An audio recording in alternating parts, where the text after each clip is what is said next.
Hello everyone, welcome to science with expert. मैं आपका दोस्त, गाइड और मेंटर राहुल। आज का लेक्चर केमिकल रिएक्शंस पर होने वाला है और बहुत ही मजेदार लेक्चर है। इसमें हम लोग रिएक्शंस के बारे में पढ़ेंगे और डेली लाइफ में क्या क्या रिएक्शंस देखने को मिलता है उसके बारे में भी समझेंगे, ठीक है। और उससे रिलेटेड जो क्वेश्चंस होंगे उसको भी देखेंगे। तो आओ लेक्चर स्टार्ट करते हैं और देखते हैं कि हमें इस लेक्चर में क्या क्या पढ़ना है। लेट्स। तो सबसे पहले हम लोग पढ़ेंगे आवर टुडेज गोल। हमारा आज का गोल क्या है, ठीक है। तो हमारा गोल है टाइप्स ऑफ केमिकल रिएक्शन। सबसे पहले हम लोग को उसे पढ़ना है। उसमें टाइप्स ऑफ केमिकल रिएक्शन में बेसिकली आपका कई तरह का होता है, लेकिन इस लेक्चर में आपको क्या क्या मिलेगा वो है कॉम्बिनेशन रिएक्शन। फर्स्ट आपको मिलेगा कॉम्बिनेशन रिएक्शन, सेकंड मिलेगा डिकम्पोजिशन रिएक्शंस के बारे में, थर्ड आप लोग पढ़ेंगे एक्सोथर्मिक और endothermic reaction. Exothermic heat release होगा, एंडोथर्मिक हीट एब्जॉर्ब करेंगे, ठीक है। उसके बाद हम लोग पढ़ेंगे सेकंड एक्टिविटी 1.4 से एक्टिविटी 1.8 तक। ये मैंने एनसीईआरटी में जिस तरह से नंबर वाइज आपको एक्टिविटी दिया गया है उसी को डिटेल में स्टडी करेंगे। एक्टिविटी बहुत इंपॉर्टेंट है इस चैप्टर का, क्योंकि ज्यादातर क्वेश्चन जो है वो एक्टिविटी से ही उठ के आता है, ठीक है। इसके बाद हम लोग देखेंगे इंपॉर्टेंट क्वेश्चंस। इसमें क्या क्या इंपॉर्टेंट क्वेश्चन है जो आपके एग्जाम में आ सकते हैं, जो आपके बोर्ड के एग्जाम में आ सकते हैं और जो आपके रिसेंट स्कूल के एग्जाम में आने वाले हैं, ठीक है। तो स्टार्ट करते हैं। सबसे पहले लेक्चर स्टार्ट करने से पहले एक स्माइल दे दो फेस पे, ओके। और साथ ही साथ अपने साथ जो पेपर और पेन मैं हमेशा लेक्चर में बोलता हूँ वो भी लेकर बैठे रहना, जिससे कि लेक्चर पढ़ोगे साथ साथ कॉपी करते जाओगे, माइंड में बहुत तेजी से ये चीज आते जाएगा और तुम जल्दी जल्दी उसको सीखते जाओगे, ठीक है। स्टार्ट करते हैं। टाइप्स ऑफ केमिकल रिएक्शन में सबसे पहले हम लोग पढ़ेंगे कॉम्बिनेशन रिएक्शंस के बारे में। तो आओ देखते हैं कॉम्बिनेशन रिएक्शन क्या होता है, ठीक है।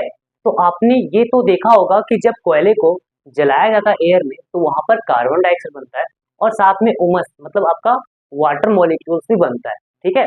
तो यहाँ पर वही चीज है कि दो चीजों को जब हम कंबाइन करते हैं, कॉम्बिनेशन रिएक्शन मतलब कि दो चीज है, इन दो चीजों को आपस में कंबाइन करना है और कंबाइन करने से आपका अगर एक प्रोडक्ट बनता है तो उसे बोलते हैं कॉम्बिनेशन रिएक्शन।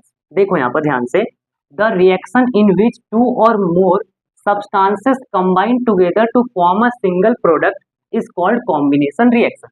ऐसा रिएक्शन जिसमें दो या दो से अधिक सब्सटेंस आपस में कंबाइन करता है, मतलब आपस में जुड़ता है और जुड़ने के बाद एक नया सब्सटेंस बनता है, एक नया प्रोडक्ट तुम्हारा बनता है, उसे हम बोलते हैं कॉम्बिनेशन रिएक्शन, ठीक है।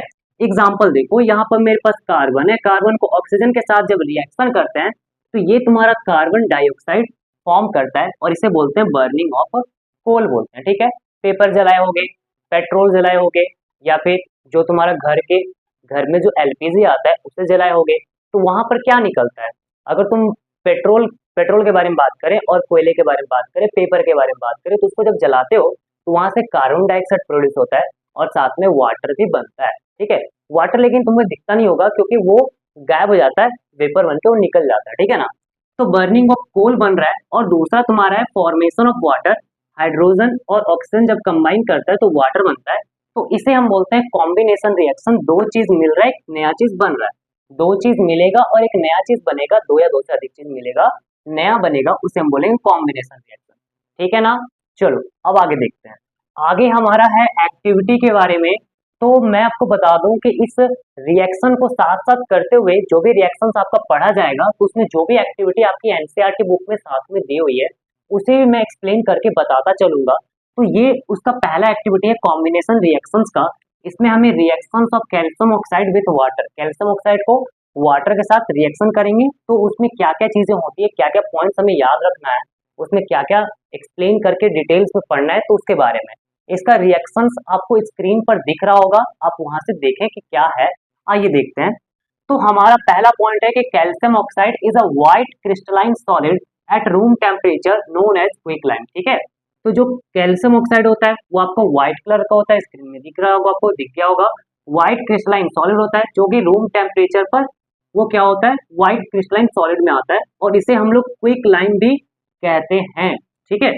दूसरा पॉइंट है कि calcium oxide reacts vigorously with water to form a white solid called calcium hydroxide also known as slake lime, ठीक है। तो यहाँ पर बोल रहा है कि अगर हम कैल्शियम ऑक्साइड को किसी पानी में अगर मिक्स करेंगे तो पानी में मिक्स करने पर क्या होगा कि वो हमारा एक व्हाइट कलर का प्योर व्हाइट आपका सॉलिड बनाएगा, जिसे बोलते हैं कैल्शियम हाइड्रोक्साइड। और इसका एक और नाम है, कॉमन नेम, उसे हम बोलते हैं स्लैक लाइम। ठीक है, तो ये आपका कॉमन नेम है, इसको याद रखना कि स्लैक लाइम कॉमन नेम है। इसी तरह से क्विक लाइम भी क्या है आपका कॉमन नेम है। दूसरा पॉइंट देखते हैं, तीसरा पॉइंट देखते हैं। तीसरा पॉइंट हमारा क्या है, तो तीसरा पॉइंट हमारा है a hissing sound is produced and a large amount of heat is evolve during the reaction.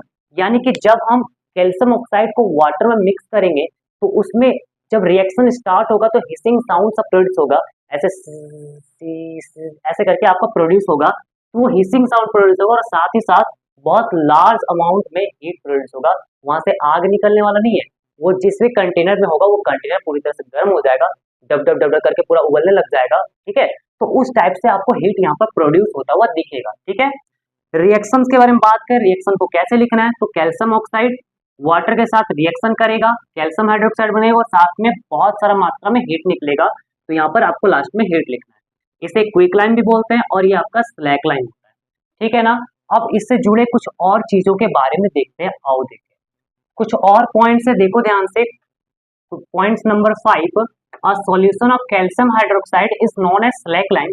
जो आपका कैल्शियम ऑक्साइड को वाटर के साथ मिक्स करने के बाद जो आपका व्हाइट सॉलिड बना था उसे हम क्या बोल रहे थे, उसे कैल्शियम हाइड्रोक्साइड बोल रहे थे।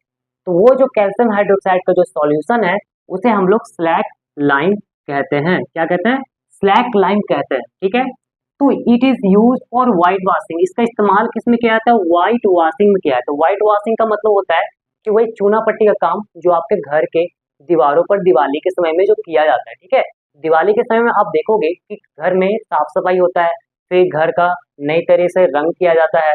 आजकल तो आपका पाउडर आता है मिक्स करके हो जाता है, लेकिन पहले क्या होता था कि चूना जो होता था उसे पानी में डालते थे, फिर वो स्लैक लाइम बनाता था, एंड देन फिर उसमें कलर मिलाते थे, कलर और फिर आपका फेविकोल, और उससे फिर उसको मिक्स करके अच्छे से अगले दिन होता था ये काम मिक्स करने वाला। तो अच्छे से मिक्स करके फिर उसको लगाने का काम स्टार्ट कर दिया जाता था।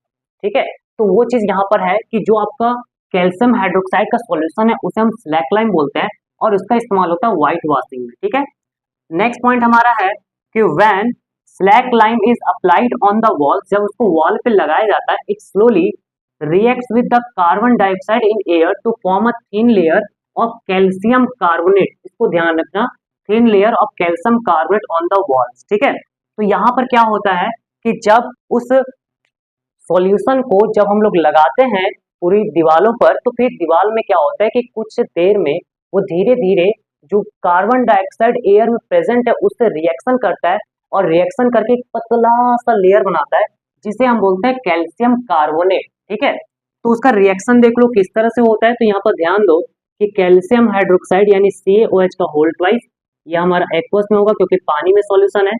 तो ये क्या करता है, कार्बन डाइऑक्साइड के साथ जो कि हमारा एयर में प्रेजेंट है मिक्स करता है, आपस में रिएक्शन करता है और रिएक्शन करने पर कैल्शियम कार्बोनेट बनाता है। क्या बनाता है, कैल्शियम कार्बोनेट बनाता है, सॉलिड बनाता है। ठीक है, और साथ में वाटर मॉलिक्यूल्स को भी बाहर रिलीज करता है। तो ये बात ध्यान रखना है कि कैल्शियम हाइड्रोक्साइड CO2 के साथ रिएक्शन करेगा, कैल्शियम कार्बोनेट बनेगा और वाटर बनेगा।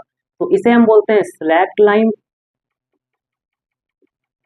और इसे हम बोलते हैं स्लैक लाइम है। तो इसका जो एक्चुअल नाम होता है उसे लाइमस्टोन हम लोग तो बोलते हैं, लेकिन यहाँ पर हम इसे कैल्शियम कार्बोनेट बोलेंगे, कैल्शियम कार्बोनेट। और यही लाइमस्टोन का भी फॉर्मूला होता है, तो इसको भी लिख लो, बाद में मैं बताऊंगा इसके बारे में। तो लाइमस्टोन का फॉर्मूला भी यही होता है जिसे कैल्शियम कार्बोनेट बोलते हैं। ठीक है, नेक्स्ट पॉइंट देखो, after 2 to 3 days of white washing, मतलब 2 से 3 दिन जब आप व्हाइट वॉशिंग कर लेते हो उसके बाद का बता रहे हैं, the layer form gives a shiny finish to the wall. ठीक है, तो वहां पर क्या होता है कि जो लेयर आपका बना है वो लेयर पूरी तरह से व्हाइट हो जाता है और पूरा चमकने लग जाता है, शाइनी करने लगता है। ठीक है, आपने ये बात ऑब्जर्व की होगी, आप जब भी घर में दिवाली के समय पुट्टी होता है, आपका जब भी व्हाइट वॉशिंग होता है, पुचाड़ा होता है, ठीक है, तो उसमें 2-3 दिन के बाद क्या होता है कि पूरा चमकने लग जाता है, घर पूरा अच्छा महकने लग जाता है, बड़ा अच्छा टाइप का स्मेल आता है। तो वही चीज यहाँ पर भी हो रहा है कि वो आपको व्हाइट शाइनी फिनिश देता है। ठीक है ना, तो देखो ध्यान से, ये जो एक्टिविटी मैं कराते जा रहा हूँ इसमें बहुत ही अच्छे से मैं लिख कर लाया हूँ जिससे कि तुम्हें यहाँ से जो भी क्वेश्चंस आएगा वो डायरेक्ट आंसर यहाँ से कर पाओ, ठीक है। तो उसी तरह से ये नोट्स पे बनाया गया है, तो इसे अच्छे से नोट करते जाओ और अच्छे से स्टडी करते जाओ, ठीक है। आगे देखते हैं नेक्स्ट हम लोग। नेक्स्ट रिएक्शन है हमारा डीकम्पोजिशन रिएक्शन। तो आओ देखते हैं क्या होता है डीकम्पोजिशन रिएक्शन। चलो इसको पढ़ने से पहले मैं थोड़ा सा चीज बताता हूँ। डीकम्पोज, ये वर्ड तो सुना ही होगा तुमने बहुत बार, जब अलग अलग जगहों पर, कि तुम्हारे पास घर का खाना है या फिर कोई चीज है जो खराब हो चुका है तो उसको तुम फेंक देते हो। फेंक देने के बाद क्या होता है, तो वो चीज तुम्हारा सड़ने लगता है। सड़ने को क्या बोलते हैं, डीकम्पोज बोलते हैं, ठीक है। क्लासेस, जूनियर क्लासेस में बहुत पढ़े होंगे, ठीक है। तो डिकम्पोज का आखिर असली मतलब क्या होता है, तो डिकम्पोज का मतलब होता है कि छोटे छोटे पार्ट्स में टूट जाना, बिखर जाना, ठीक है। तो उसे हम बोलते हैं डिकम्पोज। तो यहाँ पर वही चीज है कि एक सिंगल चीज होगा और वो दो अलग या तीन अलग अलग चीजों में वो टूट जाएगा, दो से अधिक चीजों में ब्रेक हो जाएगा, उसे हम बोलते हैं डिकम्पोजिशन रिएक्शन। डेफिनेशन पढ़ो, वही चीज है। The reaction in which a single reactant breaks down to give two or more simpler products is called decomposition reaction, ठीक है। तो यहाँ पर बोल रहा है कि अगर मेरे पास एक सिंगल रिएक्टेंट है, रिएक्टेंट यानी कि जिसको रिएक्शंस करवा रहे हैं, जो रिएक्शन में पार्टिसिपेट कर रहा है, उसे रिएक्टेंट बोलते हैं। तो single reactant break down to give two और more simpler products is called decomposition reaction. आओ एग्जांपल देखते हैं कि क्या है। तो ये हमारा है कैल्शियम कार्बोनेट CaCO3। इसको पहले भी मैंने देखा, एक्टिविटी में हम लोगों ने देखा है। तो CaCO3 ये लाइमस्टोन होता है। जब आपका पत्थर निकलता है तो ये लाइमस्टोन होता है। तो इसको जब हम हीट करते हैं तो हीट करने के बाद बनता है कैल्शियम ऑक्साइड और साथ में बनता है कार्बन डाइऑक्साइड बनता है, ठीक है। तो यहाँ पर क्या हुआ कि एक मेरा रिएक्टेंट था वो टूट कर दो दो सिंपलर प्रोडक्ट्स में टूट चुका है, छोटे छोटे प्रोडक्ट में टूट चुका है। तो इसको बोलेंगे डीकम्पोजिशन रिएक्शन। और यहाँ पर हीट का इस्तेमाल लिया जा रहा है, ठीक है। यानी कि डिकम्पोजिशन रिएक्शन करवाने के लिए हम लोग को एनर्जी का जरूरत पड़ेगा। कॉम्बिनेशन में ऐसा कुछ नहीं हो रहा था। कॉम्बिनेशन में हम लोग को एनर्जी का जरूरत नहीं पड़ रहा था, वहां से एनर्जी निकल रहा था, हमें मिल रहा था एनर्जी, ठीक है। लेकिन यहाँ पर जरूरत पड़ेगा। तो depending upon the energy supply decomposition reaction are of three type. तो यहाँ पर बोल रहा है कि एनर्जी सप्लाई के बेसिस पर डिकम्पोजिशन रिएक्शन जो होता है वो तीन तरह का होता है। पहला थर्मल डिकम्पोजिशन, दूसरा फोटोलिटिक डिकम्पोजिशन, तीसरा इलेक्ट्रोलिटिक डिकम्पोजिशन। थर्मल जिसमें हीट लगेगा, फोटोलिटिक डिकम्पोजिशन जिसमें सनलाइट का यूज होगा, इलेक्ट्रोलिटिक डिकम्पोजिशन जिसमें इलेक्ट्रिसिटी का यूज होगा, ठीक है। तो आओ एक एक करके इस रिएक्शन को पढ़ते हैं और इससे जुड़े एक्टिविटी को भी देखते हैं, ओके। फर्स्ट रिएक्शन हमारा थर्मल डिकम्पोजिशन रिएक्शन है। तो देखो क्या होता है। तो when a decomposition reaction is carried out by heating, ठीक है। मतलब वैसा डिकम्पोजिशन रिएक्शन जो कि हीटिंग का यूज करके होता है, मतलब उसको गर्म करते हैं और गर्म करने के बाद क्या होता है, उसमें रिएक्शन होता है एंड देन फिर वो टूट जाता है, ब्रेक हो जाता है। तो उस तरह का रिएक्शन को थर्मल डिकम्पोजिशन रिएक्शन कहते हैं। एग्जाम्पल देखो क्या है। तो कैल्शियम कार्बोनेट, जब कैल्शियम कार्बोनेट यानी कि लाइमस्टोन को हीट करते हैं तो कैल्शियम ऑक्साइड बनता है और साथ में कार्बन डाइऑक्साइड बनता है। इसमें हमने हीट का यूज किया तो इसलिए इसको थर्मल डिकम्पोजिशन रिएक्शन कहेंगे, ठीक है। इससे रिलेटेड, इस रिएक्शन से रिलेटेड एक पॉइंट याद रखना कि quicklime is use in the manufacture of cement. ये जो क्विकलाइम है ना, इसका किस में इस्तेमाल होता है, तो सीमेंट का मैन्युफैक्चर में होता है। सीमेंट को जो बनाना होता है ना उसमें इसका इस्तेमाल लिया जाता है, ठीक है ना। अब आते हैं एक्टिविटी पढ़ते हैं इस रिएक्शन से related. Activity 1.5 heating of ferrous sulphate crystal. क्या चीज, फेरस सल्फेट क्रिस्टल, ठीक है। तो आओ देखते हैं। तो फेरस, पहला पॉइंट है ferrous sulphate crystal are green in colour. कैसा कलर का होता है, ग्रीन कलर का होता है। और उसका chemical formula FeSO4 into 7H2 होता है। क्या होता है, FeSO4 इंटू 7H2। ये तुम्हारा केमिकल फॉर्मूला हो गया और इसका केमिकल नाम क्या हो जाएगा। तो देखो ये जो FeSO4 है ना इसको बोलते हैं फेरस सल्फेट, और ये जो 7H2 है ना इसको बोलते हैं हेप्टाहाइड्रेट। क्या बोलते हैं, हेप्टाहाइड्रेट। हेप्टा मतलब 7 और हाइड्रेट मतलब वाटर। 7 वाटर का जो मॉलिक्यूल होगा उसे बोलेंगे हेप्टाहाइड्रेट। अब देखो सेकेंड पॉइंट इसका। तो फेरस सल्फेट क्रिस्टल हमारा ग्रीन कलर का था, ये बात हमें समझ में आ गया। अब यहाँ पर सेकेंड पॉइंट में when the crystal are heated in a dry test tube. कौन सा टेस्ट ट्यूब में, ड्राई टेस्ट ट्यूब में जब उसको हीट करेंगे। तो ड्राई टेस्ट ट्यूब में जब इस क्रिस्टल को हीट करेंगे the colour of crystals changes. Colours of crystal क्या होगा, चेंज होगा। This is due to the loss of water of crystallisation to form anhydrous ferrous sulphate, ठीक है। तो ऐसा क्यों होता है, तो देखो यहाँ पर जो 7H2 दिया था ना इसको बोलते हैं वाटर मॉलिक्यूल, इसे वाटर ऑफ क्रिस्टलाइजेशन बोलते हैं, ओके ना। तो ये जो वाटर ऑफ क्रिस्टलाइजेशन है तो जब हम इसको हीट करेंगे तो सबसे पहले ये वाटर का मॉलिक्यूल बाहर भाग जाएगा, बोलेगा मेरे को तो नहीं रहना तुम्हारे साथ, मुझे तो हीट कर दिया गया। तो बाहर भाग जाएगा और वाटर तुम्हारा गायब जैसे हुआ, loss of water of crystallisation हुआ, तो उससे एक चीज बनता है जिसे हम बोलते हैं एनहाइड्रस फेरस सल्फेट। एनहाइड्रस का मतलब हो गया जिसमें पानी नहीं रहेगा, मतलब वाटर का मॉलिक्यूल जो पहले था वो अब नहीं है, तो उसको एनहाइड्रस कहा जाता है, यानी सूखा सूखा हुआ चीज। तो फेरस सल्फेट है जिसका फॉर्मूला FeSO4 होता है, ठीक है। तो देखो एक्टिविटी 1.5 का हमने सेकेंड पॉइंट पढ़ लिया था, उसमें क्या था कि जब हम फेरस सल्फेट हेप्टाहाइड्रेट को हीट करते हैं तो हीट करने के बाद उसका कलर ग्रीन से चेंज हो जाता है, और फिर वो चेंज होके क्या होता है तुम्हारा, वो कलर तुम्हारा बेसिकली ब्राउन कलर का बनता है। तो सबसे पहले कौन सा रिएक्शन होता है, तो पहले ध्यान दो कि FeSO4 7H2O इसे क्या बोलते हैं, फेरस सल्फेट हेप्टाहाइड्रेट बोलते हैं। तो ये जब इसे हीट किया जाता है तो सबसे पहले ये टूटकर FeSO4 बनता है, जो कि हमारा है फेरस सल्फेट है, एनहाइड्रस फेरस सल्फेट बनता है, ठीक है। तो यहाँ पर इसको लिखना ये जरूरी है कि ये हमारा सॉलिड में फॉर्म हो रहा है, ठीक है। तो ये हमारा बन रहा है फर्स्ट में। इसके बाद क्या होता है, ये रिएक्शन रुकता नहीं है, कंटिन्यू चलते जाता है। It further decomposes to form brown brown colour ferric oxide, ठीक है। लेकिन ये रिएक्शन रुकता नहीं है, ये कंटिन्यू चलते जाता है, ये आपका ब्राउन कलर का फेरिक ऑक्साइड बनाता है, जिसका फॉर्मूला Fe2O3 है। समझ में आया। अब देखो साथ में क्या बनाता है, सल्फर डाइऑक्साइड बनाता है, साथ में सल्फर ट्राइऑक्साइड बनाता है। सल्फर डाइऑक्साइड का फॉर्मूला SO2, डाई मतलब दो, ऑक्साइड यानी कि ऑक्सीजन यूज होगा, तो सल्फर डाइऑक्साइड हो गया। सल्फर ट्राइऑक्साइड यानी कि ट्राई मतलब तीन, ऑक्साइड यानी कि O, तो सल्फर ट्राइऑक्साइड SO3 हो जाएगा तुम्हारा फॉर्मूला उसका। तो आओ इसका रिएक्शंस लिख लेते हैं, तो ध्यान से देखो कि कैसे लिखेंगे। तो यहाँ पर रिएक्शन जल्दी से लिख लिया जाए कि ये तुम्हारा FeSO4 है, ओके। ये रिएक्शन कंटिन्यू चलेगा, इसमें हीट हो रहा है, सबसे पहले बनेगा Fe2O3, ठीक है। क्या बनेगा, Fe2O3, तो Fe2O3 बन गया, साथ में हमारा सल्फर डाइऑक्साइड बनेगा, गैस बन रहा है ना।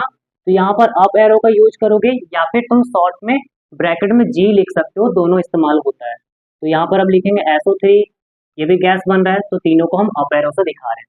तो फेरस सल्फेट रिएक्ट हुआ, Fe2O3 बना, सल्फर डाइऑक्साइड बना, सल्फर ट्राइऑक्साइड बना, ये हमारा कैसा कलर का हुआ, ये हमारा ब्राउन कलर का हुआ। और ये जो जिस चीज से यहाँ से निकल कर आया था वो हमारा कौन सा कलर का था, तो ये हमारा ग्रीन कलर का था। तो इस बात को ध्यान रखना, इसका रिएक्शन तुम्हें स्क्रीन पर पहले ही दिख गया होगा, तो वहां से तुम ऑब्जर्व करके ध्यान से इसे समझ सकते हो, ठीक है। अब यहाँ पर देखो इसमें कौन सा पॉइंट तुम्हारा इंपॉर्टेंट है, तो इंपॉर्टेंट पॉइंट तुम्हारा ये 4 नंबर है, इसे याद रखना, क्योंकि 4 नंबर में जो कलर के बारे में बताया है, प्रोडक्ट के बारे में बताया है, वो बहुत इंपॉर्टेंट है, ठीक है। अब इसके बाद हम लोग कुछ और चीजें देखते हैं, चलो। तो मैं इसे मिटा रहा हूं, ओके ना। तो जल्दी से श्यू, चलो नेक्स्ट एक्टिविटी देखते हैं, जो कि हमारा एक्टिविटी 1.6 है। इसमें हम लोग हीटिंग ऑफ लेड नाइट्रेट के बारे में पढ़ने वाले हैं, ठीक है। तो ये जो लेड नाइट्रेट का हीटिंग है बहुत ही इंपॉर्टेंट है, ये आपको स्क्रीन पर दिख रहा होगा किस तरह से हीटिंग होता है। इसका डायरेक्ट जो आपका फिगर है, फिगर बेस्ड भी क्वेश्चन आता है, ओके। तो आपको फिगर दिख रहा होगा वहां पर स्क्रीन पर, ठीक है ना। तो हीटिंग ऑफ लेड नाइट्रेट बहुत ही इंपॉर्टेंट है, VVI है। तो आओ देखते हैं इसमें क्या क्या पॉइंट्स हम लोग के लिए है। तो पहला पॉइंट है कि lead nitrate is a colourless crystal. Lead nitrate हमारा एक कलरलेस क्रिस्टल होता है, ओके।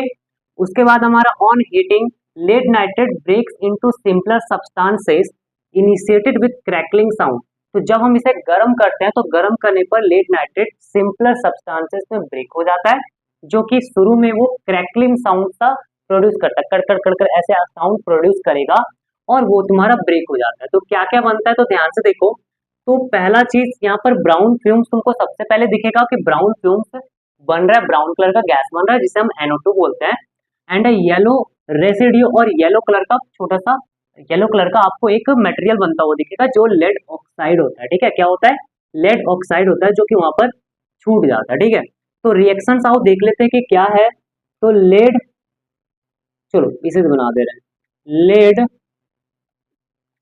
नाइट्रेट। लेड नाइट्रेट का फॉर्मूला PbNO3 है। तो ये हमारा सॉलिड होता है। तो जब हम इसको गर्म करते हैं, हीट करते हैं, तो हीट करने पर क्या बनता है, तो हीट करने पर सबसे पहले तुम्हारा लेड ऑक्साइड बनेगा, सॉलिड में। उसके बाद क्या बनेगा, उसके बाद तुम्हारा NO2 बन जाएगा। ठीक है, क्या बनेगा, NO2 गैस बनेगा। और साथ में क्या बनता है, और साथ में तुम्हारा ऑक्सीजन गैस बनता है। ठीक है, और साथ में तुम्हारा ऑक्सीजन गैस बनता है। तो ये तीन चीज में टूट रहा है, एक सिंगल सब्सटेंस तीन चीज में टूट रहा है, इसको डिकम्पोजिशन बोलेंगे। तो यहाँ पर जो तुम्हारा लेड ऑक्साइड है ये तुम्हारा येलो कलर का होता है, येलो रेसिड्यू होता है। और जो NO2 बना है वो तुम्हारा ब्राउन कलर का होता है, ब्राउन फ्यूम्स होता है। ठीक है, तो इस बात को ध्यान रखना। अच्छा, अब यहाँ पर बैलेंस भी करना जरूरी है इक्वेशन को, तो यहाँ पर 2 लगा देंगे, 2p भी NO3 हो गया, यहाँ पर भी 2 लगा देंगे, एंड देन फिर यहाँ पर हम 4 लगा देंगे। ये मेरा बैलेंस हो गया है।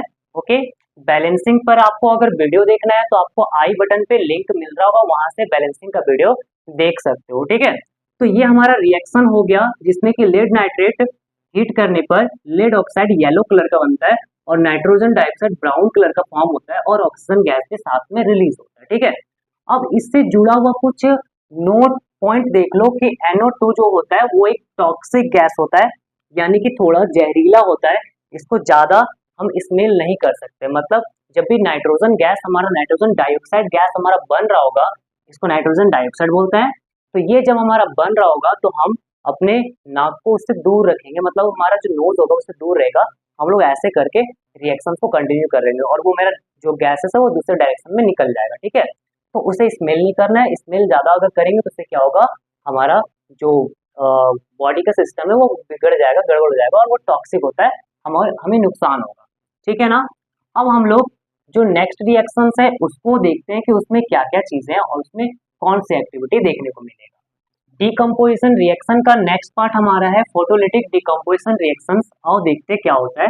तो फोटोलिटिक डिकम्पोजिशन रिएक्शन, तो when a decomposition reaction is carried out with the help of light. ठीक है, तो जब तुम्हारा ऐसा रिएक्शन जो लाइट की मदद से होता है, कोई सन का लाइट की मदद से जब कोई रिएक्शन होता है उसे हम बोलते हैं फोटोलिटिक डिकम्पोजिशन रिएक्शन। एग्जाम्पल देखो क्या है, AgBr। AgBr को क्या बोलते हैं, इसे बोलते हैं सिल्वर ब्रोमाइड। AgBr जो तुम्हारा है इसे बोलते हैं सिल्वर ब्रोमाइड। तो मैं नीचे लिख दे रहा हूँ AgBr, इसे बोला जाता है सिल्वर ब्रोमाइड। ठीक है, तो जब सिल्वर ब्रोमाइड को यहाँ पर सनलाइट के प्रेजेंस में रखा जाता है तो यहाँ पर सिल्वर और ब्रोमीन गैस अलग हो जाता है। ये क्या है तुम्हारा, तो ये तुम्हारा है ब्रोमीन गैस, ब्रोमीन गैस। ठीक है, तो ये तुम्हारा ब्रोमीन गैस फॉर्म होता है, तो इसे हम बोलते हैं फोटोलिटिक डिकम्पोजिशन रिएक्शन। इससे रिलेटेड जो एक्टिविटी है उसको ध्यान से देखो। तो एक्टिविटी है 1.8 जो कि एनसीईआरटी के अकॉर्डिंग है, तो उसमें है तुम्हारा सिल्वर क्लोराइड का decomposition in presence of sunlight. Sunlight के प्रेजेंस में सिल्वर क्लोराइड का डिकम्पोजिशन बताओ। तो यहाँ पर पॉइंट वाइज समझते हैं कि आखिर क्या क्या चीज होता है। पहला, silver chloride is a white crystalline solid. Silver chloride कैसा होता है, तो व्हाइट कलर का क्रिस्टलाइन सॉलिड होता है। ओके, दूसरा है कि when silver chloride is expose to light its white colour changes to greyish colour. यानी कि जब हम एक सिल्वर क्लोराइड को लाइट में क्या करते हैं, एक्सपोज करते हैं। एक्सपोज का मतलब क्या हुआ, एक्सपोज का मतलब होता है उसे लाइट में ऐसे खुला छोड़ देते हैं। तो लाइट में जब वो खुला हो छोड़ देंगे तो उसमें क्या होता है कि वो तुम्हारा अपना कलर चेंज कर लेता है। कलर चेंज करके व्हाइट से क्या बनाता है, तो ग्रेइश कलर बनाता है। ओके ना, तो ये होता क्यों है, तो this is due to decomposition of silver chloride into silver and chlorine gas. तो यहाँ पर क्या होता है कि जो सिल्वर क्लोराइड है वो सिल्वर और तुम्हारा क्लोरीन गैस में टूट जाता है और इस कारण से ये अपना कलर को चेंज करता है। तो आओ देखते हैं रिएक्शन आखिर क्या है। ठीक है, तो यहाँ पर हमारे पास है सिल्वर क्लोराइड जो कि AgCl है। ठीक है ना, तो सिल्वर क्लोराइड को जब हम लोग सनलाइट के प्रेजेंस में रखते हैं तो सनलाइट के प्रेजेंस में रखने पर यहाँ पर क्या होता है, तो सनलाइट के प्रेजेंस में रखने पर ये तुम्हारा सिल्वर बनाता है। ओके, और साथ में क्लोरीन गैस फॉर्म करेगा। क्या बनाएगा, क्लोरीन गैस फॉर्म करेगा। तो अब इसे बैलेंस भी करना रिएक्शंस लिखने के साथ ही। तो यहाँ पर हम क्या करेंगे, 2 क्लोरीन है तो यहाँ पर 2 बनाने के लिए 2 लगा देंगे। सिल्वर मेरा 2 हो गया तो यहाँ पर 2 लगा देंगे तो मेरा बैलेंस हो चुका है। ठीक है, तो सिल्वर क्लोराइड जो है, सिल्वर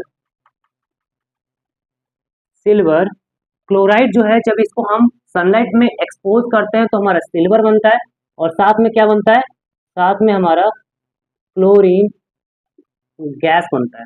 ठीक है, अब इससे रिलेटेड सबसे इंपॉर्टेंट पॉइंट तो ध्यान रखना क्या है, द अबव रिएक्शंस, ये और ये दोनों ही reactions are used in black and white photography. बहुत इंपॉर्टेंट है कि ब्लैक एंड व्हाइट फोटोग्राफी में कौन से रिएक्शंस का इस्तेमाल होता है, ब्लैक एंड व्हाइट फोटोग्राफी में कौन से रिएक्शन का इस्तेमाल होता है। तो तुम्हें आंसर देना है फोटोलिटिक डिकम्पोजिशन रिएक्शन। कौन सा रिएक्शन? फोटोलिटिक डिकम्पोजिशन रिएक्शन, जिसको शॉर्ट में डिकम्पोजिशन रिएक्शन भी कह सकते हो। ठीक है, तो दोनों ही होगा, जैसा ऑप्शन रहेगा तुम उसके हिसाब से करना। अगर दोनों है तो फोटोलिटिक डिकम्पोजिशन रिएक्शन ज्यादा सुटेबल है, तो उसी को करना, और अगर सिंपल डिकम्पोजिशन है तो वो तुम टिक करोगे। ठीक है, तो याद रखना कि ब्लैक एंड व्हाइट फोटोग्राफी में इसका इस्तेमाल होता है। अब हम लोग आगे देखते हैं। चलो अब हम लोग नेक्स्ट रिएक्शन देखते हैं, जो कि हमारा है इलेक्ट्रोलाइटिक डिकम्पोजिशन रिएक्शन। ठीक है, तो कौन सा डिकम्पोजिशन, इलेक्ट्रोलाइटिक डिकम्पोजिशन होता है? तो देखो, when a decomposition reaction is carried out with the help of electricity, यानी कि जब तुम्हारा ऐसा डिकम्पोजिशन रिएक्शन जो कि इलेक्ट्रिसिटी का यूज करके होता है, इलेक्ट्रिक करंट का यूज करके उसे रिएक्शन को करवाया जाता है, तो उसे हम बोलते हैं इलेक्ट्रोलाइटिक डिकम्पोजिशन रिएक्शन। सिंपल सा है। एग्जाम्पल में देख लो, यहाँ पर वाटर है, तो वाटर क्या होता है, थोड़ा सा एसिडिक वाटर होता है, उसको ध्यान रखना। तो वाटर जो है उसको जब इलेक्ट्रिसिटी उसमें सप्लाई करते हैं, तो ये तुम्हारा हाइड्रोजन गैस और प्लस ऑक्सीजन गैस तुम्हारा बनता है। ठीक है, दो चीज तुम्हारा प्रोडक्ट बनता है, हाइड्रोजन और ऑक्सीजन। तो अभी हम लोग क्या देखेंगे, इसी से रिलेटेड एक्टिविटी 1.7, जो कि हमारा इलेक्ट्रोलाइसिस ऑफ वाटर, इसमें डिटेल स्टडी करना है। तो ये आपका जो मग वाला डायग्राम है, इसे आपको स्क्रीन पर भी दिख रहा होगा। तो अब हम लोग यहाँ पर देखते हैं स्क्रीन से आकर कि आखिर इसमें क्या क्या चीज है। ठीक है, तो ध्यान दो कि ये एक मग होता है, इस मग में हम दो तो इलेक्ट्रोड यूज करते हैं और दो यहाँ पर क्या होता है, टेस्ट ट्यूब यूज होता है। ठीक है, ये दोनों इलेक्ट्रोड को बैटरी से कनेक्ट कर देते हैं, और यहाँ पर इस बीकर में हम लोग क्या करते हैं, वाटर जो कि एसिडिफाइड वाटर होता है थोड़ा सा, तो उसे हम यहाँ पर डाल देते हैं। ठीक है, और यहाँ पर स्विच को ऑन कर देते हैं। ये हमारा स्विच हो गया है, ये स्विच हो गया है, ये बैटरी हो गया है, ये हमारा रबर स्टॉपर है, रबर स्टोर या फिर यानी कि पानी जो हमारा है वो नीचे ना आए। ठीक है, ये हमारा जो रेड कलर से दिखाएं, ये ग्रेफाइट का रॉड है। ग्रेफाइट का रॉड जो आपके पेंसिल के अंदर रहता है, पेंसिल में जो आपको लिखने के लिए ब्लैक कलर का होता है, वो ग्रेफाइट ही होता है। तो ग्रेफाइट का रॉड इलेक्ट्रिसिटी का गुड कंडक्टर होता है, तो इसलिए हम लोग उसका यूज कर रहे हैं। तो यहाँ पर ग्रेफाइट का रॉड है, और साथ में ये जो आपको ट्यूब जैसा दिख रहा है, इसे बोलते हैं टेस्ट ट्यूब। आपने जो साइंस लैब होगा वहां पर इसे जरूर देखा होगा। ठीक है, तो देखो रिएक्शंस में क्या होता है कि जब यहाँ पर हम इलेक्ट्रिसिटी सप्लाई करते हैं, तो इलेक्ट्रिसिटी सप्लाई करने पर ये जो वाटर है, ये हमारा इलेक्ट्रिसिटी से टूटता है, हाइड्रोजन गैस बनता है और ऑक्सीजन गैस हमारा प्रोड्यूस होता है। ठीक है ना, हाइड्रोजन गैस बनता है और साथ में क्या होता है, ऑक्सीजन गैस प्रोड्यूस होता है। अब यहाँ पर थोड़ा सा मैं बता दूं कि हाइड्रोजन किधर बनेगा और ऑक्सीजन किधर बनेगा। तो उससे पहले देखो कि ये जो बैटरी है, बैटरी का जो प्लस वाला टर्मिनल होता है वो इसके प्लस वाले इलेक्ट्रोड से जुड़ा रहता है, और जो बैटरी का नेगेटिव टर्मिनल होता है वो इसके नेगेटिव इलेक्ट्रोड से जुड़ा होता है। पॉजिटिव इलेक्ट्रोड को एनोड बोलते हैं और नेगेटिव इलेक्ट्रोड को कैथोड बोलते हैं। यानी कि पॉजिटिव वाला जो तुम्हारा ग्रेफाइट का रॉड है उसे तुम एनोड बोलोगे, और जो तुम्हारा नेगेटिव वाला जो ग्रेफाइट का रॉड है उसे तुम कैथोड बोलेगे। ठीक है, तो ये नाम तुम याद रखना। तो अब देखो ध्यान से, एनोड पे तुम्हारा बनता है ऑक्सीजन गैस और कैथोड पे तुम्हारा बनता है हाइड्रोजन गैस। तो आओ समझते हैं कि आखिर ये ऐसा क्यों हो रहा है, थोड़ा सा बस समझाऊंगा एंड देन फिर पॉइंट से फिर आगे चले जाएंगे। ठीक है, तो ध्यान से देखो कि जब हम वाटर को मतलब उसमें एसिडिफाइड करते हैं या फिर उसको रखा जाता है, तो एक्चुअली में ये कुछ इस फॉर्म में टूटता है, H प्लस और OH माइनस के फॉर्म में। क्या बोल रहे हैं यहाँ पर, ध्यान देना, H प्लस और OH माइनस। H प्लस यानी कि उसको बोलते हैं हाइड्रोजन आयन, और जो OH माइनस होता है उसको बोलते हैं हाइड्रोक्साइल आयन। तो यहाँ मैं इसका नाम लिख दे रहा हूँ, ये तुम्हारा है हाइड्रोजन आयन, और ये तुम्हारा है हाइड्रोक्साइल आयन। हाइड्रोक्साइल आयन बोलो या फिर इसे हम हाइड्रोक्साइड आयन भी कह सकते हैं। तो ये दो तरह का तुम्हारा आयन्स बना, ओके ना। अब ध्यान से देखो, मुझे बताओ कि प्लस चार्ज को अट्रैक्ट कौन करता है, प्लस चार्ज की तरफ कौन सा चार्ज भागा भागा जाता है, तो प्लस चार्ज की तरफ तो नेगेटिव चार्ज भागा जाता है। अब मुझे बताओ कि नेगेटिव चार्ज की तरफ कौन सा चार्ज भागा भागा जाता है, तो नेगेटिव चार्ज की तरफ पॉजिटिव चार्ज भागा भागा जाता है। बस, तो इतना ही बात ध्यान रखना है कि वही चीज यहाँ पर कॉन्सेप्ट लग रहा है, ध्यान से देखना। तो वाटर तुम्हारा H प्लस और OH माइनस में निकला है। ये जो H प्लस है इसको बोलते हैं पॉजिटिव चार्ज यानी कि कैटायन बोला जाता है, और जो OH माइनस है वो नेगेटिव चार्ज है, उसको बोलते हैं एनायन। तो ये जो कैटायन है ये जाएगा नेगेटिव इलेक्ट्रोड की तरफ। तो यहाँ पर देखो पहले हम एनोड के बारे में बात करेंगे एंड देन फिर कैथोड के बारे में बात करेंगे, ठीक है। तो एनोड पे देखो कौन जाएगा, तो एनोड पे देखो तुम्हारा जो ये एनोड क्या है, एनोड हमारा पॉजिटिव है ना, तो पॉजिटिव के पास कौन जाएगा, तो पॉजिटिव के पास हमारा OH माइनस जाएगा। तो यहाँ पे लिखेंगे OH माइनस विल माइग्रेट, ठीक है, टूवर्ड्स इट, ठीक है। तो OH माइनस वहां पर जाएगा, माइग्रेट करेगा उसके पास, और देखो होगा क्या, इसको ध्यान से देखना। ये जो OH माइनस है ना, इसके पास चार्ज आ गया है। अब ये तो पॉजिटिव है, ये बोलेगा कि मेरे को चार्ज चाहिए, ये तो प्लस चार्ज है ना, तो प्लस बोलेगा कि मेरे को नेगेटिव दे दो, मेरे को नेगेटिव दे दो। तो यहाँ पर OH माइनस क्या करता है, ये एक नेगेटिव है ना, तो यहाँ पर ये एक इलेक्ट्रॉन को लूज करता है, एक नेगेटिव चार्ज यानी कि उसके ऊपर एक इलेक्ट्रॉन है, एक पॉजिटिव चार्ज यानी कि वो एक इलेक्ट्रॉन लूज किया है। तो इसके पर एक नेगेटिव चार्ज है तो वो एक इलेक्ट्रॉन को लूज कर देगा एंड ये बनाएगा OH, ठीक है। फिर यहाँ पर ध्यान दो, ये जो OH है एक और OH के साथ कंबाइन करेगा, ये बनाएगा वाटर, ओके, और साथ में एक ऑक्सीजन। तो यहाँ पर एक ऑक्सीजन एक और ऑक्सीजन के साथ तुम्हारा कंबाइन करेगा एंड देन फिर ये बनाएगा O2 बनाएगा, ठीक है ना। तो यहाँ पर हमारा ऑक्सीजन गैस क्या होता है, प्रोड्यूस होता है, इस बात को याद रखना बस, ठीक है। तो बस तुम्हें उतना ही याद रखना है कि ऑक्सीजन गैस प्रोड्यूस हो रहा है। इसको फिर भी अगर तुम्हें समझने के लिए अगर इसको देखना है तो देख सकते हो। तो यहाँ पर क्या है कि OH माइनस एक इलेक्ट्रॉन लूज कर रहा है और OH बना रहा है। एक OH, इस तरह से बहुत सारा OH बनेगा ना, तो बहुत सारा OH में एक OH आपस में कंबाइन करेगा, वाटर बनाएगा और साथ में एक ऑक्सीजन बाहर निकालेगा, ठीक है। तो एक ऑक्सीजन, इस तरह से बहुत सारा ऑक्सीजन बाहर निकलेगा, तो एक ऑक्सीजन आपस में मिलेगा, बोले चलो हम लोग दोस्ती कर लेते हैं, दोस्ती करके ऑक्सीजन गैस बना लेगा, ठीक है। तो यहाँ पर जो एनोड होता है, एनोड पे ऑक्सीजन गैस प्रोड्यूस होता है। एनोड पे क्या प्रोड्यूस होता है, तो ये तुम्हें पता चला कि एनोड पे ऑक्सीजन गैस प्रोड्यूस होता है, ठीक है। तो एनोड पे ऑक्सीजन गैस प्रोड्यूस हो गया। अब हम लोग देखते हैं कैथोड पे क्या होता है। तो मैं थोड़ा सा ऊपर मिटा रहा हूं, मैं ऊपर इसे मिटा रहा हूं, तो ध्यान से देखना ऊपर में क्या होगा हमारा। तो देखो, तो एट कैथोड पे अगर मैं बात करूं,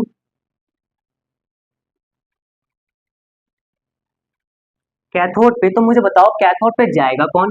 तो कैथोड हमारा है नेगेटिव चार्ज, कैथोड हमारा कैसा है, नेगेटिव चार्ज है। तो नेगेटिव चार्ज के पास भागा भागा जाएगा पॉजिटिव चार्ज, भागा भागा कौन जाएगा, पॉजिटिव चार्ज भागा भागा जाएगा, ठीक है। तो पॉजिटिव चार्ज तो हमें यहाँ पर H प्लस ही दिख रहा है, तो यहाँ पर H plus will migrate, migrate यानी कि उसकी तरफ भागा जाएगा, H plus will migrate towards it, तो इसकी तरफ भागा जाएगा।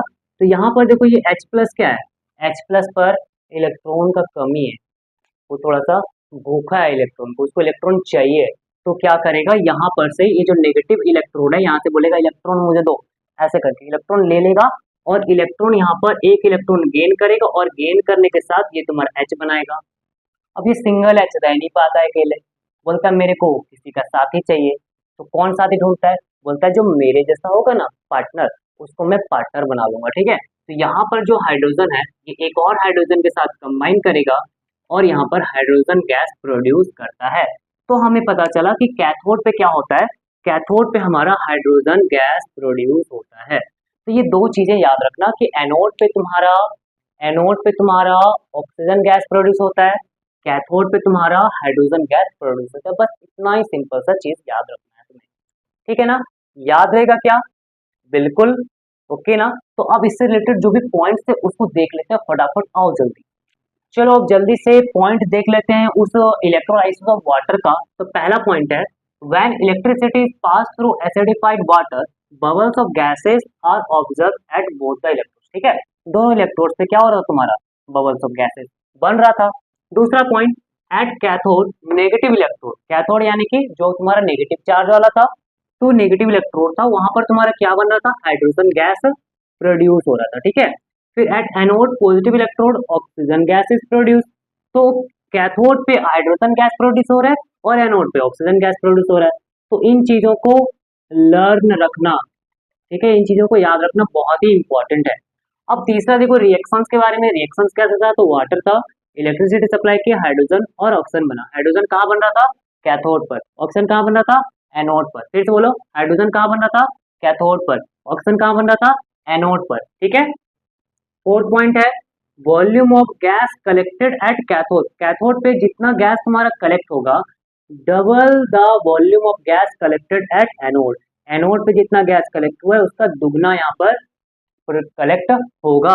यहाँ पर अगर मान लो 10 लीटर है तो यहाँ पर 20 लीटर होगा, यहाँ पर 2 लीटर है तो यहाँ पर 4 लीटर गैस कलेक्ट होगा। यानी कि एनोड पे जितना होगा उसका दुगना होगा, एनोड पे जितना होगा उसका दुगना गैस तुम्हारा कैथोड पे कलेक्ट होगा। ठीक है। नेक्स्ट पॉइंट देखते हैं, व्हेन अ बर्निंग कैंडल। ये जो 5 नंबर और 6 पॉइंट है इसको मैं बता दूं कि ये तुम्हारा रिएक्शन केस स्टडी में भी दे दिया जाता है और वहां पर सवाल पूछा जाता है कि जो तुम्हारा गैस प्रोड्यूस हुआ है उसे तुम कैसे पता करोगे कि वही गैस प्रोड्यूस हुआ है, क्योंकि गैस तो कलरलेस होता है, ऑक्सीजन भी कलरलेस, हाइड्रोजन भी कलरलेस, तो पता कैसे करोगे कि वो हाइड्रोजन और ऑक्सीजन प्रोड्यूस हुआ है?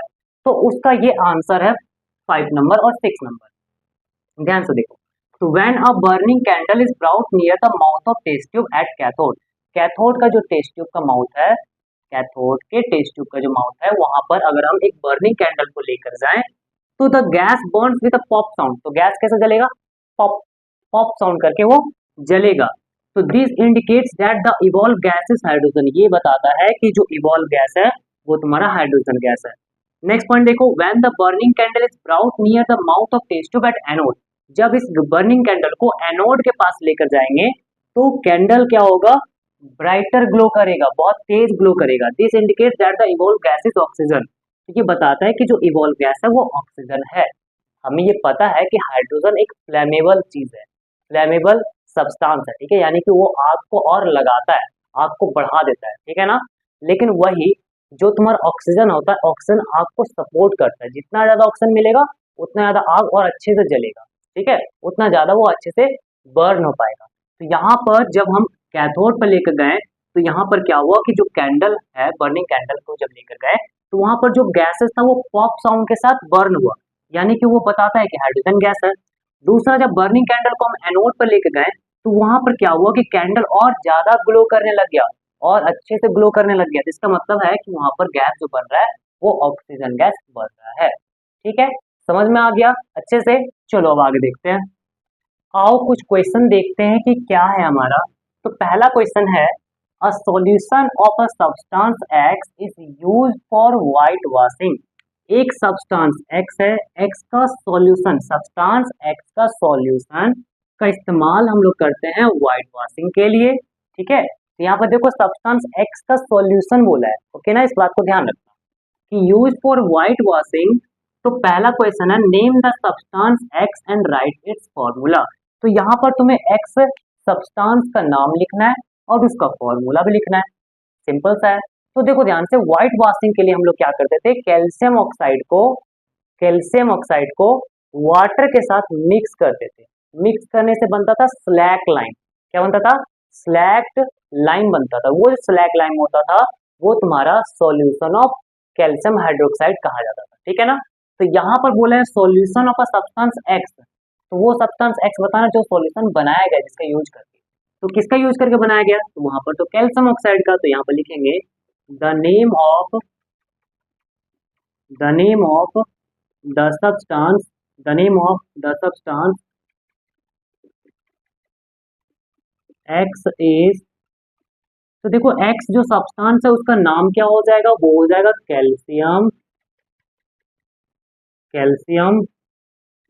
ऑक्साइड। क्या हो जाएगा? कैल्शियम ऑक्साइड हो जाएगा। अब उसका फॉर्मूला क्या है? तो यहाँ लिखेंगे and it's formula is CaO। तो उसका फॉर्मूला तुम्हारा हो जाएगा CaO, कैल्शियम ऑक्साइड। अब दूसरा क्वेश्चन देखते हैं, right the reaction of the substance x named first. First में जो तुम्हारा नाम आया उसका रिएक्शन लिखना है अबव विथ वाटर। किसके साथ करना है? वाटर के साथ रिएक्शन करना है। तो यहाँ पे चलो करते हैं। तो ये कैल्शियम ऑक्साइड हमारा रिएक्शन का, यहाँ ये पहला एक्स सब्सटेंस एक्स का नाम है। तो कैल्शियम ऑक्साइड को तुम क्या करोगे, ये सॉलिड होता है, इसे वाटर में तुम रिएक्शन कराओगे, वाटर के साथ मिक्स करोगे, ठीक है। तो ये रिएक्शन तो हमने फर्स्ट एक्टिविटी में ही देखा कि कैल्शियम ऑक्साइड को वाटर के साथ मिक्स करते हैं, तो यहाँ पर एक चीज बनता है कैल्शियम हाइड्रोक्साइड। क्या बनता है? कैल्शियम हाइड्रोक्साइड बनता है एक्वस में, और साथ में यहाँ पर बहुत अधिक मात्रा में इनॉर्मस हीट प्रोड्यूस होता है, ठीक है। तो ये रिएक्शन हमारा हो गया। अब देख लो कि ये बैलेंस है कि नहीं, बैलेंस है तो चलेगा, नहीं बैलेंस है तो कोई करना पड़ेगा। कैल्शियम ऑक्साइड CA1 है, CA1 है, ऑक्सीजन यहाँ पर 2 है, यहाँ पर भी 2 1 2 है, हाइड्रोजन यहाँ पर 2 है, यहाँ पे 2 है, यानी ये बैलेंस है, तो ये हमारा सही है। अब आते हैं नेक्स्ट क्वेश्चन सेकंड की ओर। ये क्या कह रहा है? Decomposition, decomposition of lead nitrate. तो देखो डीकम्पोजिशन है, डीकम्पोजिशन यानी कि एक सब्सटेंस टूटकर 2 या 2 से अधिक सब्सटेंस बनाएगा।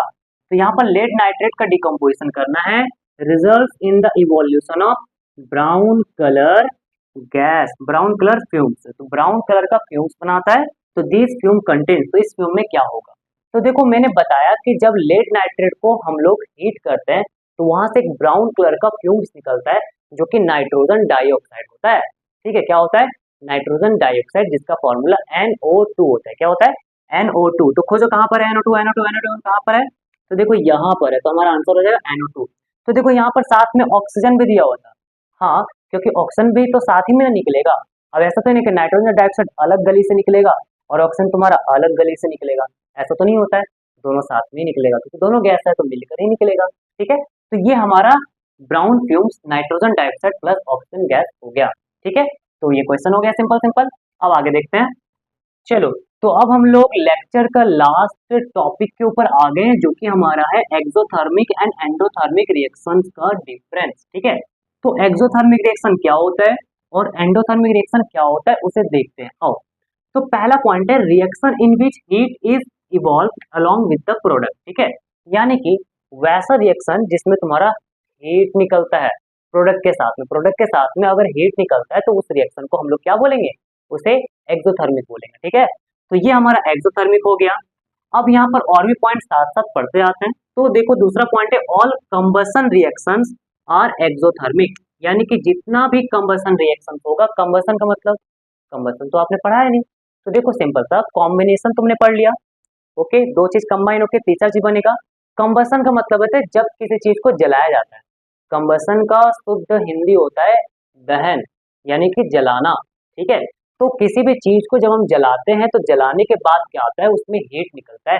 जैसे तुमने पेट्रोल जलाया, जैसे तुमने मीथेन गैस जलाया, जैसे तुमने LPG गैस जलाया, जैसे तुमने कागज जलाया, जैसे तुमने लकड़ी जलाया, तो ये सब चीज जो होता है जब तुम जलाते हो तो उसमें से हीट निकलता है, तो डेट इज एक्सोथर्मिक रिएक्शन। तो कंबसन रिएक्शन क्या होता है? एक्सोथर्मिक रिएक्शन होता है। एग्जांपल देखो, एग्जांपल में burning of hydrogen in air. Hydrogen तुमने देखा है, देखा कहाँ होगा, यहाँ पर गली में तो मिलता नहीं है। हाइड्रोजन जो होता है वो रॉकेट फ्यूल में इस्तेमाल किया जाता है। जो अभी रिसेंट चंद्रयान 3 गया था ना, तो चंद्रयान 3 में जो रॉकेट था, उस रॉकेट में तुम्हारा हाइड्रोजन गैस का इस्तेमाल हुआ था।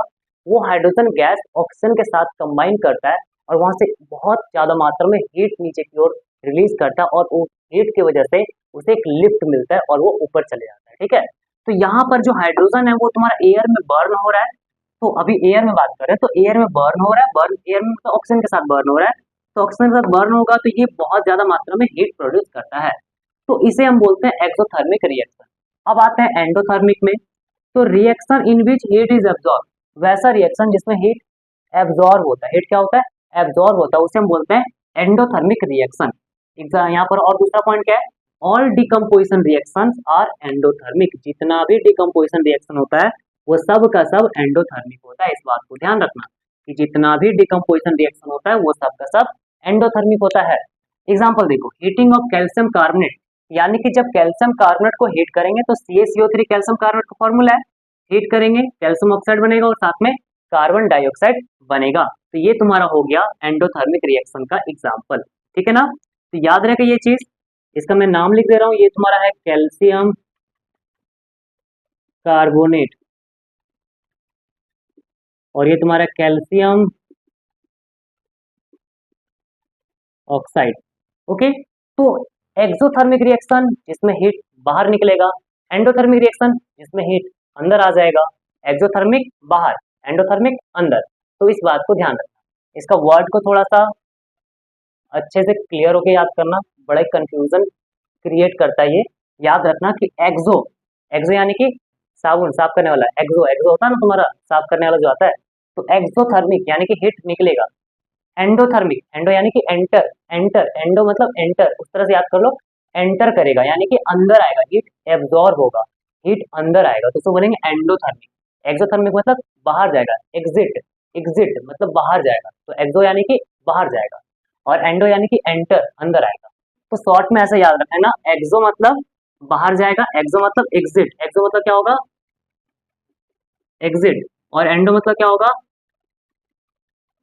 एंटर, एंडो मतलब एंटर, तो एक्सो मतलब एग्जिट यानी बाहर जो निकलने वाला हीट होगा उसको एक्सोथर्मिक रिएक्शन, एंडोथर्मिक यानी कि अंदर, एंटर अंदर आने वाला जो रिएक्शन होगा उसे एंडोथर्मिक रिएक्शंस कहेंगे।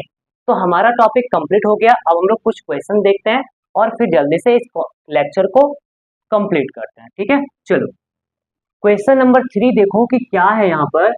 क्वेश्चन है कि why is respiration considered an exothermic reaction, explain. Question बोल रहा है कि जो रेस्पिरेशन है, रेस्पिरेशन यानी कि सांस लेना सांस छोड़ना, तो ये तुम्हारा एक्सोथर्मिक क्यों है, एक्सोथर्मिक रिएक्शन है आखिर क्यों, तो उसे एक्सप्लेन करो, बताओ कैसा क्यों है। तो देखो ध्यान से, ऑब्जर्वेशन तुम्हें मैं बता रहा हूँ उसको ध्यान से देखना। ठंड के दिनों में जब तुम कुछ बोलते हो, सुबह का टाइम में जब कुछ बोलते हो या फिर तुम सांस लेते हो, तो क्या होता है, भाप निकलता है, स्टीम जैसा निकलता है, लगता है धुआं धुआं नहीं जैसा निकल रहा है, लग रहा है जैसे कुछ पी रहे हैं, है ना।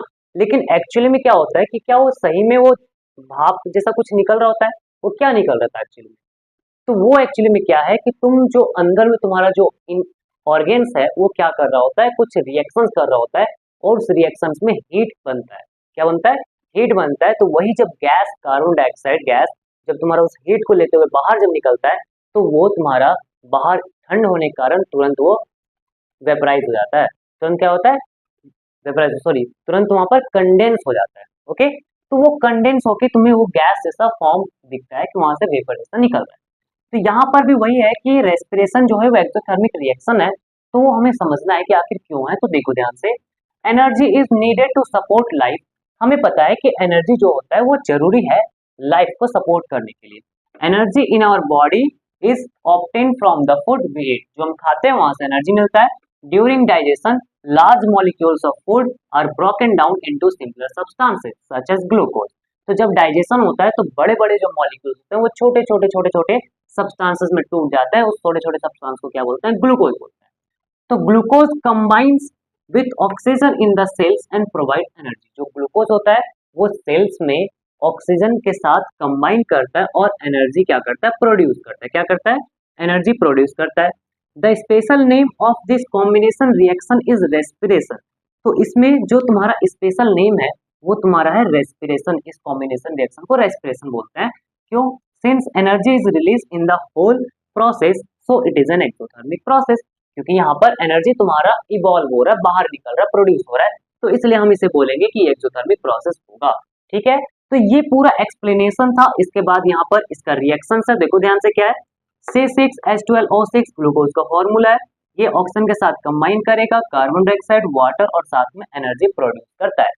तो ये क्वेश्चन का कंप्लीट आंसर ये तुम्हें दिया हुआ है, बहुत ही इंपॉर्टेंट क्वेश्चन है, अच्छे से इसको याद रखना। ठीक है, नेक्स्ट क्वेश्चन हमारा है, a white colour silver substance was placed in sunlight for some time, it was seen that it turn grey after some time. ठीक है, यहाँ पर क्या बोल रहे हैं, एक व्हाइट कलर का सब्सटेंस है, उसको सनलाइट में रखा गया कुछ देर के लिए, it was seen that turn grey, वो ग्रे हो जा रहा है कुछ देर बाद, कैसा हो जा रहा है, व्हाइट से ग्रे कलर हो जा रहा है। तो आंसर द फॉलोइंग क्वेश्चन, तो क्वेश्चन का आंसर देना है। पहला क्वेश्चन है, why the white colour substance turn grey, तो क्यों आखिर व्हाइट कलर सब्सटेंस ग्रे हो गया, तो उसका रीजन क्या है। तो इसे मैंने एक्टिविटी में कराया हुआ है, तो आओ देखो कि क्या एक्टिविटी में जो मैंने कराया वो यहाँ पर उस पर सेट बैठ रहा है या नहीं बैठ रहा है। तो ध्यान से देखो, तो व्हाइट कलर सब्सटेंस ग्रे क्यों हुआ, तो व्हाइट कलर जो सब्सटेंस है वो सिल्वर क्लोराइड होता है, वो ब्रेक कर जाता है, डिकम्पोज होता है सिल्वर मेटल और क्लोरीन गैस में, तो इस कारण से वो ग्रे हो जाता है। तो वहां पर वही चीज लिखना है, यहाँ पर लिखेंगे क्या कि white white colour silver chloride chloride turned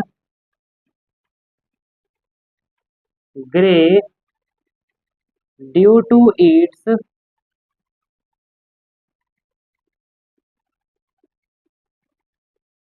decomposition of due to its decomposition into metallic silver and chlorine। ठीक है, तो क्या होता है कि वो ग्रे को क्यों हो जाता है, तो उसका रीजन है कि white colour silver chloride grey हो जाता है ड्यू टू इट्स डिकम्पोजिशन, वो खुद डिकम्पोज हो जाता है मेटेलिक सिल्वर और क्लोरीन में। तो पहला का आंसर हो गया। अब दूसरा क्वेश्चन देखो, what is the role of sunlight during the reaction. तो रिएक्शन जब हो रहा होता है तो सनलाइट का क्या जरूरत है, बिना सनलाइट का रिएक्शन हो सकता है क्या। तो देखो यहाँ पर क्या है इसका रीजन, क्योंकि हमने देखा कि जो भी हीट गेन करता है उसे हम बोलते हैं एंडोथर्मिक रिएक्शन। तो यहाँ पर जो सिल्वर क्लोराइड का जो रिएक्शन है वो तुम्हारा एक एंडोथर्मिक रिएक्शन है, क्योंकि वो हीट गेन कर रहा है। तो जब हीट गेन कर रहा है तो हीट तो उसको कहीं से चाहिए, तो कहाँ से मिलेगा, तो एक तो हो सकता है उसको कोई गर्म कर दे, या फिर इलेक्ट्रिसिटी दे दे, या फिर सनलाइट दे दे। तो यहाँ पर जो उसको दिया जाता है वो है सनलाइट, सनलाइट का यूज करके उसको हीट दिया जाता है और वो हीट एब्जॉर्ब करता है एंड रिएक्शंस कंप्लीट करता है। ठीक है, तो यहाँ पर इसका आंसर हो जाएगा, उसको देखो इसका आंसर क्या होगा, तो यहाँ पे लिखेंगे the decomposition of silver chloride, the decomposition of silver chloride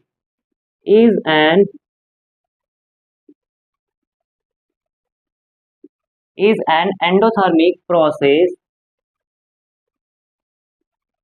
and is an endothermic process। कैसा प्रोसेस होता है, एंडोथर्मिक प्रोसेस। ठीक है, तो यहाँ पे लिखेंगे and the role of sunlight is to provide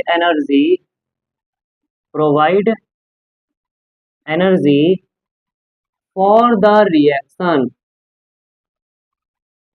ठीक है, तो यहाँ पर क्या लिखे हैं कि सिल्वर क्लोराइड का जो डिकम्पोजिशन है वो एक एंडोथर्मिक है, इस कारण से यहाँ पर सनलाइट का जो रोल है वो है तुम्हारा रिएक्शन को वो एनर्जी प्रोवाइड करना जिससे कि वो रिएक्शन कंप्लीट करे।